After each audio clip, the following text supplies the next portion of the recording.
علامہ صاحب، میرا آپ سے یہ سوال ہے کہ حج کے مہینے کا چاند طلوع ہونے والا ہے، تو بعض اوقات لوگ کہتے ہیں کہ قربانی کرنے سے پہلے ناخن بھی نہیں کاٹنے چاہیے اور کٹنگ بھی نہیں کروانی چاہیے، اس طرح کے لوگ کہتے ہیں، تو اس کے بارے میں شریعت کیا کہتی ہے؟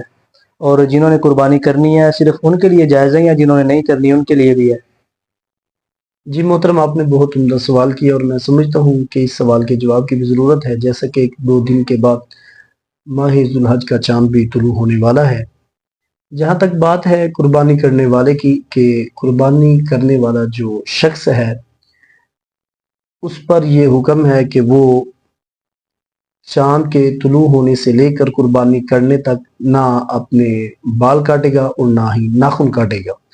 اس کے حوالے سے صحیح مسلم کی حدیث پاک ہے، محبوب علیہ السلام کا فرمان علی شان ہے، حضور فرماتے من کان لہ ذبح یذبح فاذا احل ہلال ذی الحجہ فلا یاخذن من شعرہ ولا من اظفارہ شیئا حتی یضحی۔ محبوب علیہ السلام فرماتے ہیں جس بندے کے پاس جانور ہو کہ جس کو اس نے اللہ کی راہ میں قربان کرنا ہو، تو جب ذو الحج کا چاند طلوع ہو جائے تو حضور فرماتے ہیں پھر وہ نہ اپنے بال کاٹے گا اور نہ اپنے ناخن کاٹے گا یہاں تک کہ وہ قربانی کر لے۔ یہ وہ حدیث ہے جس سے یہ مسئلہ اخذ ہوتا ہے کہ جس شخص نے قربانی کرنی ہو وہ ذو الحج کے چاند کے طلوع ہونے سے لے کر قربانی کرنے تک نہ اپنے بال کاٹے گا اور نہ اپنے ناخن کاٹے گا۔ رہی بات اس شخص کی کہ جس نے قربانی نہ کرنی ہو، کیا اس کے لیے بھی یہ حکم ہے جس طرح کہ آپ سوال میں پوچھ رہے تھے؟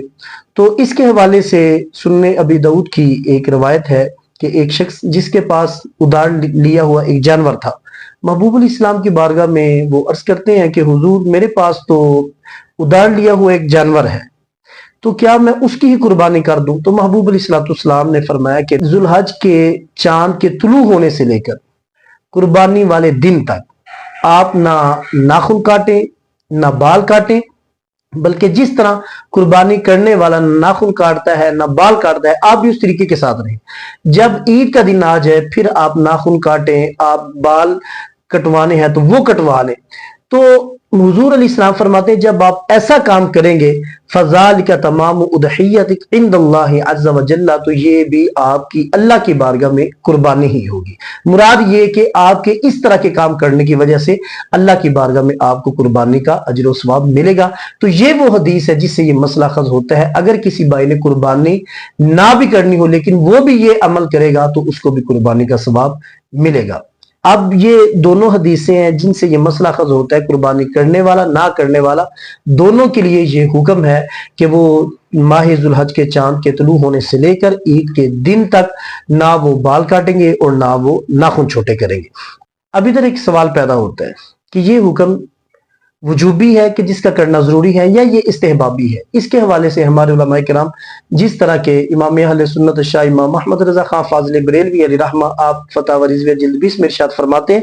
یہ حکم صرف استحبابی ہے، کرے تو بہتر، نہ کرے تو مذائقہ نہیں، نہ اس کو حکم دلی کہہ سکتے ہیں، نہ قربانی میں نقص آنے کی کوئی وجہ۔ مراد یہ کہ بال نہ کاٹنے اور ناخن نہ کاٹنے ان 10 ایام میں یہ استحبابی حکم ہے، کرے بندہ تو یہ بہتر ہے، ثواب ملے گا، نہ کرنے کی وجہ سے کوئی گناہ نہیں ہے۔ اللہ تعالیٰ سمجھ کی توفیق عطا فرمائے اور عمل کی بھی توفیق عطا فرمائے۔